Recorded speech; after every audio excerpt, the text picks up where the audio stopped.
Hi everyone, this is Christine with Black Tea News, and today we are going to be talking about comic books, Ta-Nehisi Coates, and Professor Jordan Peterson. What does this all have to do with each other? Well, they've all combined into one, and it's really, really gross where the state of comic books is going right now, and where it has been going for a while. But before we jump into it, please go to blacktnews.com, check out other content that I have, other videos, articles that I've written. Please check out our merchandise. Maybe you'll find something that you like or something for someone else that will support the show, so please do that. Also, if you would like to give a direct donation, you can go do so online, or you can follow one of those links at the bottom of the screen. You guys are fantastic. Thank you for supporting and watching and spreading and liking and sharing and all the good stuff. Thank you for being part of the conversation. So this is trending. So this is a fast thing that's happening today, where someone pointed out to Professor Jordan Peterson that in a Ta-Nehisi Coates book, some of you are familiar with that name because he will be working with J.J. Abrams, which I keep thinking about Nerdrotic saying Jar Jar Abrams when I hear his name now. But they're working together on a Superman movie with Michael B. Jordan. And people are concerned because, one, he's been writing some comic books, and some of his books, like his Captain America stuff and his Black Panther stuff, aren't that great.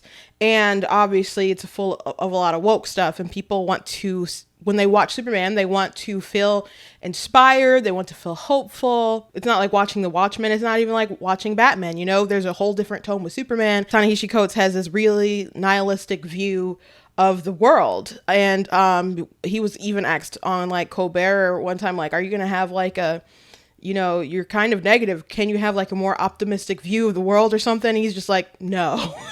So I don't want to completely say he can't write good books because of his politics, because I would never want someone to just assume that of me or anyone else out there who's, you know, who dabbles in that realm and also writes fiction. But apparently people don't like the stuff that he does, and now it's super bleeding into the world of comics. So someone pointed out to Professor Jordan Peterson about this panel in a comic book written by Ta-Nehisi Coates with the Red Skull, and he's talking about his 10 rules for life, which chaos and order, Carl Legger's genius, the feminist trap. FYI, if you do not know, Jordan Peterson has a book called 12 Rules for Life. It's a very popular book. He's done a lot of touring for his book. And basically it's about trying to encourage people to get their lives in order. And a lot of people write to him and really like him because their lives are maybe not in order, and he's a psychologist, and he encourages them to fix things themselves. Now, people don't like him because, well, he really got famous, and I've talked about this before, because there was a bill in Canada where they wanted to compel speech. They wanted to punish people or force people to say whatever gender pronouns people say that they identify with. And he was a teacher, and he didn't mind calling his students whatever they wanted to be called. What he minded was the government forcing you to do it. And so now you see a case, there's a recent case where a father was jailed because he called his daughter, and Jordan Peterson and others just like, this is the inevitable path. Why do you make laws like this? So you can use your bully pulpit to basically enforce and hold a gun up to somebody and say, do this or we're coming after you. That's how he got super famous some years back. People still don't like him, really, because there's a lot of people who want to grift on systems in the government and have the government blame the government on problems and use the government to solve problems. And he's like, hey, you need to look inwardly, and there's a lot of things that you can personally do to change your life. That's not a popular opinion among political activists and celebrities and all these people who push this woke ideology. So, of course, he has to be the victim of Ta-Nehisi Coates, and of course they're poking fun of him. It's obvious. People who want to say it's not, come on, guys. And there's another panel. I'm not sure if this is from the same issue.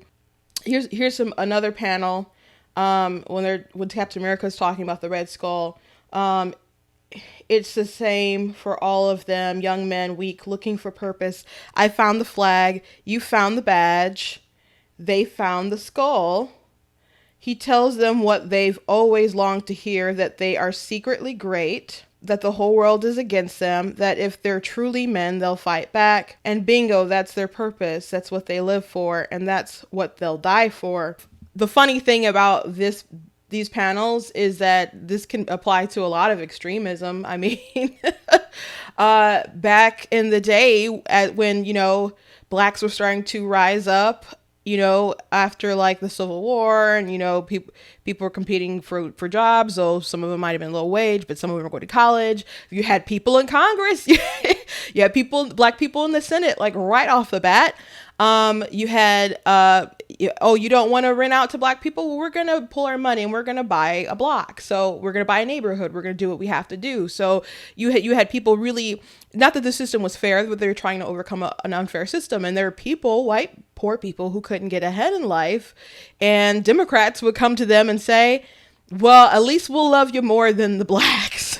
So those Republicans, and which they called them black Republicans, that was like, that was a slur. It wasn't for black people who are Republicans. It was for people who were Republicans who would stick up for black people, because that was supposed to be so disgusting that you would stick up for the blacks. So they say those black Republicans, like, at least we'll care about our poor white constituents. You may not be the ruling class, but or the rich, but we're at least we'll uplift you. You're still more special than them Negroes. So people do this to appeal to groups, but I'm not sure if this is a criticism that you think it is, that it's particularly only applies to like people on the right or Professor Jordan Peterson. His message is more like, grow up, take accountability for your life. You are capable of great things, not that you are secretly great, but the power of your life is in your own hands. But as far as the whole world is against them, you wrote a comic book to poke fun of them. You apparently are. But as far as this victim mentality that they push on the left today, like Black Lives Matter, like we're having the Chauvin trial right now, and there after George Floyd died, there's all these marches and these protests, and people were pushing and believing the lie that cops just go around just hunting Negroes, hunting black people. And there was a study that came out recently that people, the more left you are, the more liberal you are, the more you didn't understand or know the real numbers of the issue. And there are people who thought as many as over 10,000 black people were killed yearly by police, unarmed, which about unarmed black men, which was not true at all. And there's people who thought it was tens thousands or in the hundreds or the thousands. But the number was 13 in 2019. The number was 13. So there's so many people who believe this narrative that not only the whole world is against them with all these systemic racism and all this stuff. And I'm not trying to say systemic racism isn't real, because obviously there's organizations like Planned Parenthood that fit that criteria. But where you push narratives that there's cops literally coming to kill black people, but you can only find like 13 unarmed black men who were killed by police. And just because you're unarmed doesn't mean you're dangerous, doesn't mean you weren't resisting. It doesn't mean the shooting wasn't somehow justified. And I know that's a whole other can of worms and stuff, but I'm saying there's people wildly uninformed, purposely uninformed on this issue. And the stats and how people reacted totally bear that out. And Ta-Nehisi Coates is one of those people who pushed the whole world is against you kind of lie to black people. And so white people can also eat this up and elevate people like him, so they can get jobs writing stuff like this. It's just a circle of lies and deception and confusion. By the way, is Captain America still a Nazi? I don't know if that's a thing or not still. I just know it was mad when it happened, but I don't know what the resolution story was at. But you know what? Some years ago, there was this panel with the Red Skull, and he was talking about immigration, and he was saying some totally normal things. And the thing is to pair this person who's obviously a Nazi and have him saying these normal things about immigration to make it seem like the people who believe these things in real life are Nazis, and to make that comparison. So it's not really new. We grow in number each time I visit. Thank you, my friends, for your courage and your dedication to our cause. I have just come from Europe, my homeland, in fact. And do you know what I saw there? It was an invading army, these so-called refugees, millions of them marching across the continent, bringing their fanatical beliefs and their crime with them. They attack our women and bomb our cities. There were like a lot of refugees coming in, surging in, and attacking women. That was true. Of course the Red Skull is bad, but those things are also true. So it is good to be here where some men still know how to fight. When I was a young man, there was a great war, and our two countries did not see eye to eye. That's because you're a Nazi, a National Socialist. But all the sides, they all agreed on certain things, the fundamental responsibilities of a nation. Protecting the land through strength, preserving the heritage and the culture of the people, offering them opportunity. Now look at the world today. Look here at the dead husk that was these United States. How the mighty have fallen. Who has protected you, I ask? Not a bad question. On my flight, I was briefed about these brave patriots fighting the government's illegal claims to their land. Who does the land belong to if not the people? This is who your government sees as the transgressors? What about the criminal trespassers who make a mockery of your borders? No, they are protected, of course. Not wrong right there. But that is only the beginning. Your entire culture is under siege. The principles your country was founded on, upon lost in the name of tolerance. Your religion, your beliefs, your sense of community, all tossed aside like trash. And you cannot even speak out against it, lest you be called a bigot. He is not wrong. He is not wrong. Oh, he is not wrong. People like couldn't go to churches last year. J.K. Rowling has been canceled. People hate her because she said men can't have periods. I talked about how a mother had a heartbreaking story and wrote about in the Federalist about how her child, her daughter, no longer believes she's a daughter and cut her off. And instead of like seeing some kind of sympathy for this mother who was clearly writing in the perspective as if she's grieving the loss of a child, people are like, oh, you're a bigot and your love is conditional based off of obedience. It's like, what? Like, she's clearly sad and still loves her child. Someone like her is considered a bigot. If you don't think kids should have hormones in them, that you're a bigot. Ben Shapiro called a man a sir, and when he decided that he was going to take him out, meet him out in the parking lot and beat him up and threaten him in front of everyone, they're like, Ben, how dare you call her sir? And it's like, no one has anything to say about the political violence. Like, well, you clearly provoked her. It's like, your religion, your beliefs, your sense of community, all tossed aside like trash. It's like, if you're a person who believes in the traditional biblical views of marriage, you're a bigot. People are mad at the Pope. Don Lemon said you're wrong. If you believe in anything that upsets people, you're wrong. If you don't want boys changing in girls' locker room, you're a bigot. There's so many things where he's not wrong. And who benefits from all this but the vultures feasting on the carcass, the bankers who stole your homes out from under you, and the politicians they purchased? This was written before the pandemic. I think this is right after like Trump's election that this came out. But man, there's such a massive transfer of wealth from like middle class and small businesses to big corporations and stuff. Wall Street donated so much money to Joe Biden.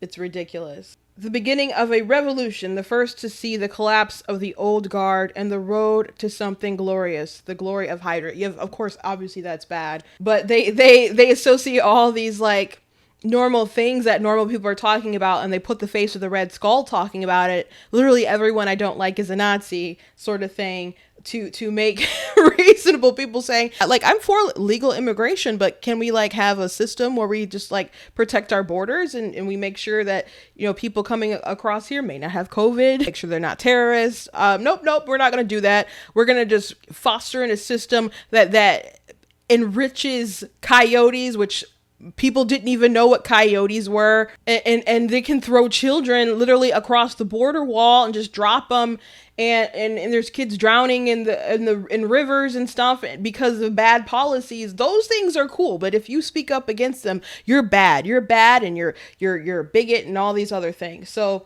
comic books are at a really troubling place right now. And, you know, I think a lot of it has to do with the fact that, well, Disney bought Marvel, of course. And I don't think they care that much about the comic books anymore. They have so much writing on Disney Plus. They have so much writing on the movies. They can make so much money with the films that basically people can go ahead and write the basis for whatever they want to with comic books. And maybe the quality isn't there. Maybe the stories aren't there. Maybe they're taking off their original fan base and pushing them out of the things that they grew up and they love with, but they're pushing their ideology to the people they want to appeal to, and then they're also pushing indoctrination to people who they would like to affect. So it's worth maybe losing out a couple dollars here and there, especially with the comics, if they can impact and change the minds and hearts of a generation. Doing this and using some ideology and basically calling it, you know, Nazism versus actually like having Red Skull riff off of Jordan Peterson's 12 Rules of Life by calling it 10 Rules of Chaos or whatever. 12 rules for life instead of doing it 10 rules for chaos. And there's some people who are like, well, it's a different amount of rules and he doesn't have it copyrighted. Of course, he doesn't have it copyrighted in that regard that no one can ever spoof it or anything like that. However, we're just obviously they meant to poke fun at Jordan Peterson. And you have Red Skull, who's one of the most despicable villains in the Marvel universe. You're comparing it to a psychologist from Canada who speaks in a little soft Canadian voice and like who seems to be a pretty good guy. But out of all the people that Ta-Nehisi Coates felt like he could emulate to inspire this evil, he picked this guy who basically wants to help people get their lives in order. And I go back to something Jordan Peterson said on Fox and Friends some years ago about how dangerous he is. Dangerous. They're like, oh, you're not dangerous. He's like, yes, I am. And they thought it was a joke. And he kept talking and he explained, if you're a good person and you're doing something and you have some kind of weight behind you, some kind of impact, then you're going to be considered dangerous to people, because there's a lot of people out in the world who want to do heinous things. And if you're a person who's talking about you can take accountability for your life, you can make good decisions, you don't have to be on a victim hierarchy making excuses for yourself, you can take your life into your own hands, and there's someone out there who wants to turn people against each other, who wants you to be a victim because they know that they can get power in that regard. Think about Black Lives Matter raised $90 million last year and they're pocketing 60 million of it. They split up another like 30 million, I think, or close to it. And then but a majority of the groups they gave it to were LGBT community stuff, not even like a lot going to Black specific things. Even Michael Brown's dad was like, y'all making all this money and y'all not giving enough money out to like Black activists and stuff, which he wanted money himself. But the point remains that people have their own kind of agendas that they push. And sometimes they're not even honest about the face value of what you think it's for. So he's dangerous to a lot of people. So I'm not surprised that they would paint him or spoof him as the villain in this story. It's pretty low. And I think it confirms to a lot of people the worries that they have about Ta-Nehisi Coates writing a Superman movie. And at the end of the day, these corporations care about their mission more than money. And if it was a good mission, maybe that would be good. But when corporations care about indoctrination more than money, I think that's really scary, because money is why your corporation and your business exists, right? So if you're so blinded by your ideology that you can't even like put in line the value of a dollar, you're a company, I think we're in a bad place. So the fact that Marvel and Disney would be willing to hemorrhage money, whether it's about this or whether it's about Gina Carano.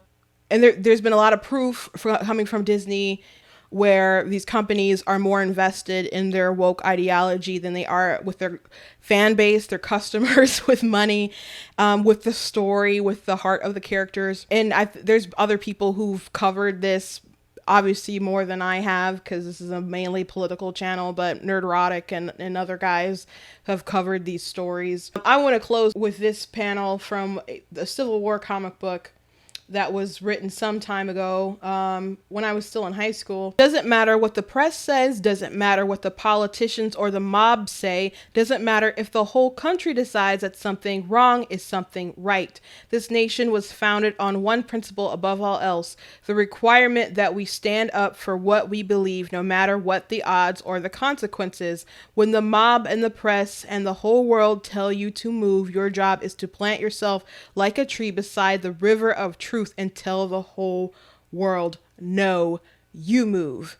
So, Professor Jordan Peterson, doesn't matter what Ta-Nehisi Coates says, doesn't matter what Marvel does, it doesn't matter what Disney does, it doesn't matter what academia says, it doesn't matter what the press says, it doesn't matter what they write about you.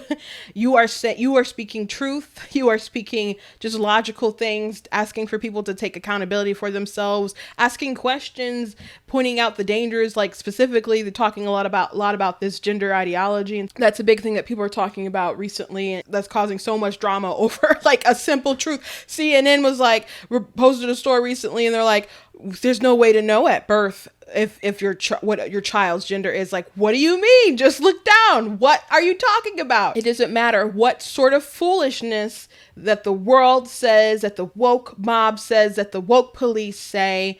You still stand up for what's right, for decency, for common sense. Even though the whole world is telling you to move, we need to stand up and say, no, you move. So that's why I'm here. That's why I do what I do. And I'm going to keep doing it and keep speaking truth. I'm going to keep talking about it. Even if YouTube or Facebook or whoever shuts me down, I'll still be here at blacktnews.com. So make sure that you bookmark my site. You sign up for emails. So anyway, please go to blacktnews.com. Please check out my content. Please go there and check out merchandise that I have. Please support. You can do so by going to the site or following one of those two links there. Thank you guys for taking the time to listen to this. I'm still pretty passionate about the subject of comic books, though I don't really like the content or really enjoy reading them so much anymore. If there was like a really great story out there, I mean, you guys could recommend that. You know, I've read stuff that's not necessarily Marvel and DC, but they're just not doing what they used to anymore. In a lot of regards. You know, comic books really used to, it's called Marvel because you marveled at the stories, you marvel at the colors, the characters, just everything going on. And there's no sense of marvel, there's no sense of wonder, and there's not a lot of joy in these things anymore. And I think, and I feel that way really about some of the movies and stuff too. Like my sister's like, why haven't you watched this? And why haven't you watched that? And I'm like, cause I'm not sure that I want to. And I'm not sure that I want to force myself into it anymore, because there's a lot of things I could be doing with my time too. And besides, Disney is evil. They'll lie about election laws in Georgia. They'll lie about people like Gina Carano and say they're sticking up for people. But and Mark Hamill will say, well, we shouldn't film in Georgia anymore, and Hollywood shouldn't film in Georgia anymore, and MLB and stuff will leave out of there, but people won't stick up to China, who are putting people in concentration camps. Okay. Whatever. But thank you for watching. Thank you for being part of the conversation, and I'll see you guys next time.